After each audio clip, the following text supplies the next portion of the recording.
Good Thursday morning, everybody. Hope your day is going well so far and hope it continues to go well. We've got more Seahawks stuff to talk about today. Well, today's video is going to be a little bit more broad than just the Seahawks, but I'm speaking to Seahawks fans here. And what I'm going to say in this video is probably going to seem pretty obvious for a lot of people watching this video. You might watch this video and go, oh, well, this is obvious. I already know all this. I don't need anybody to explain this to me. I get it. And that may be true, but based off the comments that I've gotten in game chat and stream chat and on the comment section of my videos, it seems like some people are falling for it. So we got to talk about something, but before I get into the content of this video, I want to say I believe that later today I am going to be collaborating with Hawk's Nest again. Probably on his channel. It might be on my channel. I'm not sure. But either way, on one of our channels later today, we will be going live to talk about this Titans game and probably some of the stuff that we're thinking after the Colts game. The first collaboration we did last week went really well. A lot of people seem to really like it. So we are looking to make this a recurring thing potentially.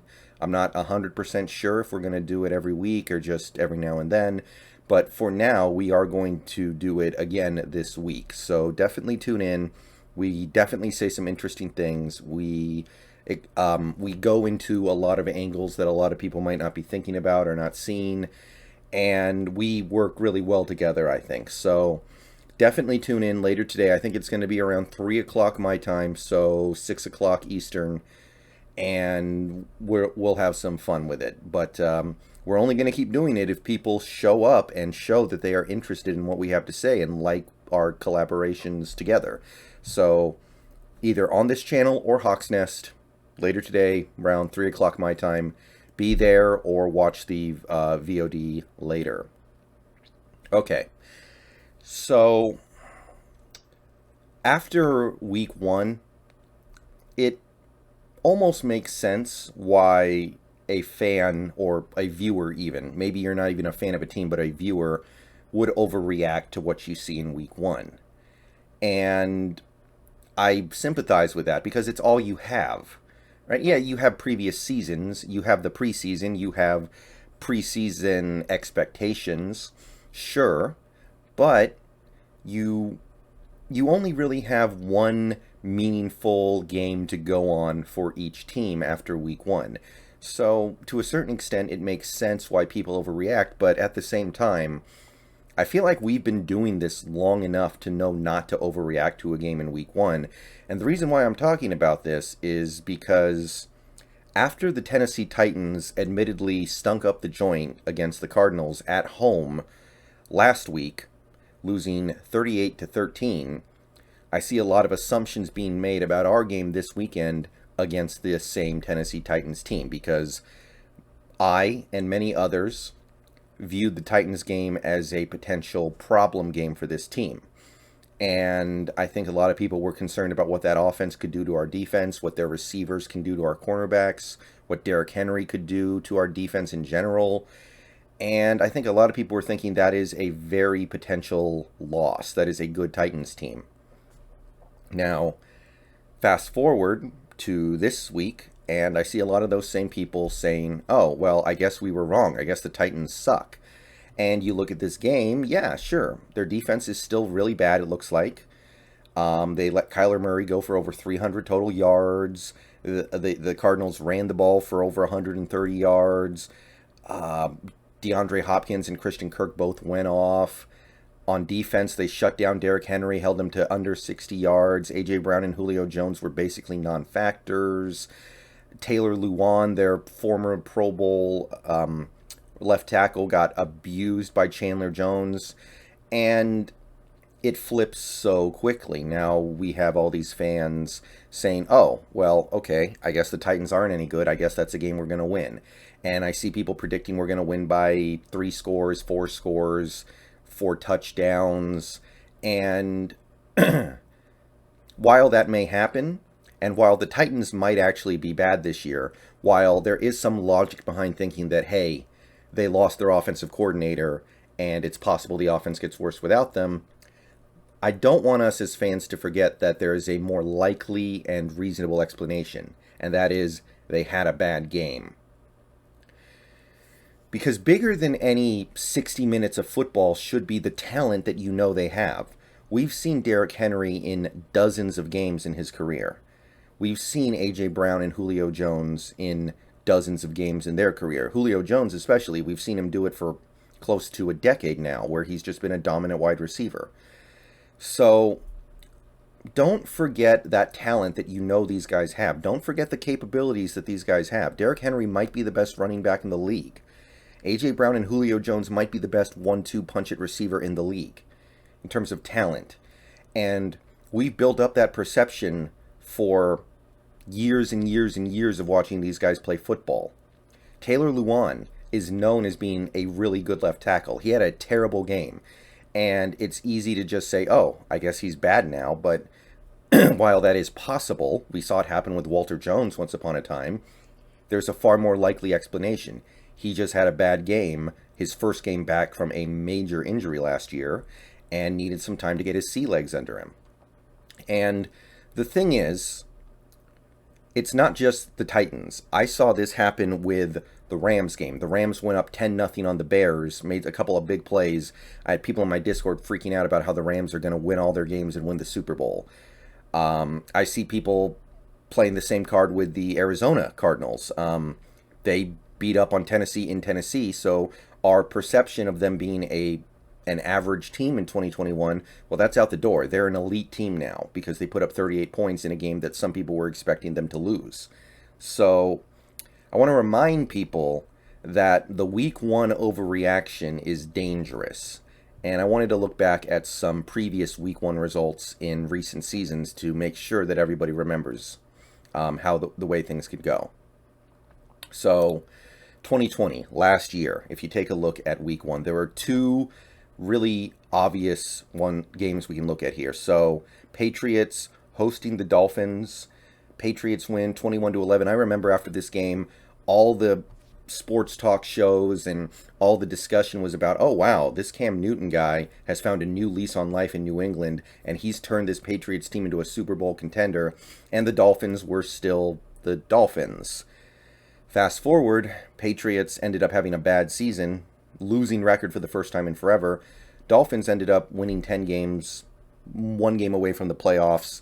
So that's a pretty obvious example of a week 1 game that did not indicate how things were going to go the rest of the season. But there's one just pristine example down here. Colts at Jaguars. Jaguars win 27-20. The last game they would win all season. The Jaguars would go 1-15 after this game, lose 15 games in a row.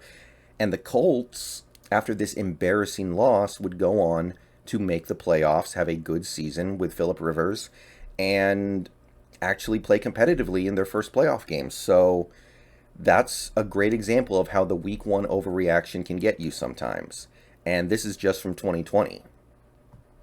You go back to 2019, you'll find one example that really hits close to home for us Seahawks fans, and that is this game. Now, the Seahawks still won. The Seahawks did win, but this game was a bitter slugfest to the very end. This game came down to the final minute. This game was not decided until there were about 15 seconds left. The Bengals held a lead for a good chunk of this game, and if 1 or 2 minor things went their way, they could have won this game.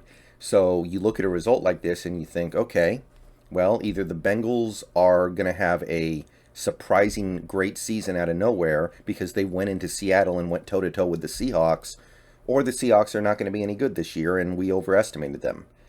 Neither was true. The Bengals ended up with the number 1 overall pick this year. They ended up taking Joe Burrow. They were the possibly worst team in the league. And the Seahawks went on to have, as we know, a good season, 11-5. They won a playoff game. They went toe-to-toe with Green Bay in Lambeau and almost made the NFC title game. So you look at this week 1 game, it doesn't correlate to anything that we see later on. So a lot of times these week 1 results are just that. Week 1 results that have little bearing to the way the rest of the season goes out. And I feel like some fans forget this in the moment. I feel like they sometimes take a look at these week one results and ascribe way too much meaning to them. They think that that's the end all be all. Like, I see it happening with the Packers right now. Now, will the Packers have a great season? Maybe not. I seriously doubt they're going to be as bad as they looked on Sunday. Are the Saints going to be as good as they looked on Sunday? It's almost impossible to imagine, right? So that's 2019. That's the one example I want to pull from 2019. But I want to go to really 2018, because this week one was rife with good examples, kind of sort of including the Seahawks as well. You can use this game as a pretty decent example of what I'm talking about. The Broncos would go on to have a bad season. I think they went 5-11. They were not a good team. And the Seahawks would go on to go 10-6, take the wild card, have a pretty decent season. But this first game went the way of the Broncos, 27-24. Now, mitigating circumstances, the game was in Mile High. The Seahawks weren't playing with a full deck at this point in the season. But still, you would take a look at that result and you would make assumptions about the Broncos and the Seahawks that would prove to be inaccurate and would probably be overly hasty in light of the fact that you have all these prior perceptions and assumptions about these teams that you should be leaning on more heavily than the result in one game. But there are actually a bunch of other really good examples from the 2018 Week 1. The first is Bengals at Colts. So the Cincinnati Bengals go into Indianapolis in Andrew Luck's return and win convincingly. They have a 17-point fourth quarter to take care of business, winning 34-23. And based off this result, you would, of course, make assumptions about the way the Bengals' fortunes were turning and how maybe the Colts weren't going to have a very good season. 2018 Bengals, bottom of their division, 6-10, another bad season for them. I think this was the season that got Marvin Lewis canned once and for all. So, no, it was just a week one game that went in a slightly unexpected direction. And as for the 2018 Colts that lost that game, they would go 10-6, finish second in their division. They would miss the playoffs, I believe, but they had a good season and they showed a lot of positive traits out there. So, again, it's just another result that is contained to week one. And we can go on. If you scroll down a little bit more through these results, I mean, look at this one right here. The Tampa Bay Buccaneers with Ryan Fitzpatrick starting for an injured Jameis Winston really just take it to the Saints, almost putting up 50 points. They win 48-40, holding off a late attempt to come back from the Saints, scoring 16 in the fourth quarter. So, does that mean that the Buccaneers were a surprisingly great team in 2018, or that the Saints were a bad team in 2018? No, the 2018 Buccaneers went 5-11, fourth in the division, and I believe they fired Dirk Cotter and brought in Bruce Arians after this. So, no, that was not indicative of the way things were going to go for the Bucs in 2018 at all. And it wasn't indicative of the way things would go for the Saints either. That would be one of 3 games they lost the whole season. They went 13-3, and they won a playoff game, and they probably should have made the Super Bowl in 2018, if not for getting robbed in the NFC title game. So that's all it is. It's a weird week one result. And finally, going all the way down to Monday Night Football, just to be complete here, you have the Jets at the Lions. The Jets go into Detroit and stomp them, including a 31-point third quarter. They win 48-17 in Sam Darnold's first ever game, and it looks like, wow, okay, maybe this Jets team is starting to figure things out. Maybe they got something going here. That's a really impressive outing against any team on the road. You've got a rookie QB making his first ever start on the road and really getting it done. So the 2018 Jets, 4-12, last in the division. Yeah, really, really bad. Really bad team. So, no, didn't happen. And don't get me wrong, the 2018 Lions were pretty bad too. They went 6-10, but you would not have assumed the Lions were going to be even that good based off this week one result, losing 48-17 at home. So, again, just tons of examples in just the last few years of teams that show one thing in week one and then revert back to where their talent level says they should be going forward. And while we're here, let's take a quick look at 2017. There's actually a really good example from week one. The first game, Thursday, September 7th, the Super Bowl winning Patriots playing their first game after the Super Bowl, the 28-3 comeback. They're at home. They're playing a Kansas City team that's pretty good, but it shouldn't be an issue for them. I remember they came out of the gate in that game on fire. They drove down for a touchdown, forced a fumble on the first defensive player of the year, and it's like, oh, wow, okay, well, this is happening now. Yeah, the Patriots are going to steamroll the Chiefs. They're going to steamroll everybody on the way to a consecutive Super Bowl. No, Chiefs actually take it to them in the fourth quarter, win by 15 points, drop 42 on them, and of course this augured that the Chiefs were going to be a great team this year and the Patriots were going to slip into irrelevance, right? No. 2017 Chiefs were good, 10-6, lost their first playoff game. They were good.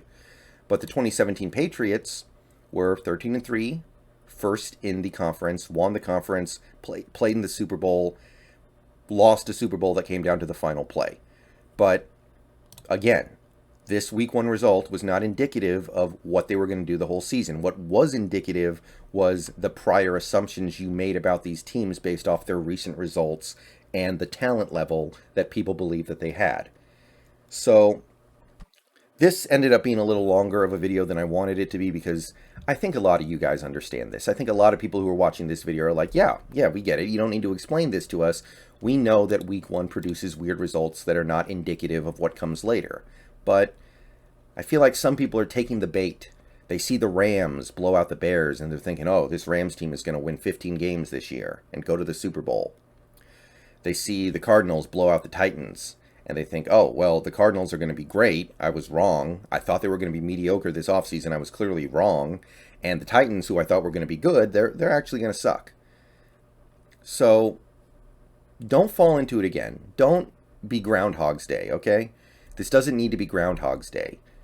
Stick to your priors. If you thought something of a team or a player, and then they go out there and prove you wrong after one game, then maybe you were wrong, but it's honestly more likely that they just had an uncharacteristically good game or uncharacteristically bad game. All right, I'm out of here. Peace out. Go Hawks. Another video coming later today, and collab with Hawks Nest coming later today as well. Keep an eye out. See you guys later.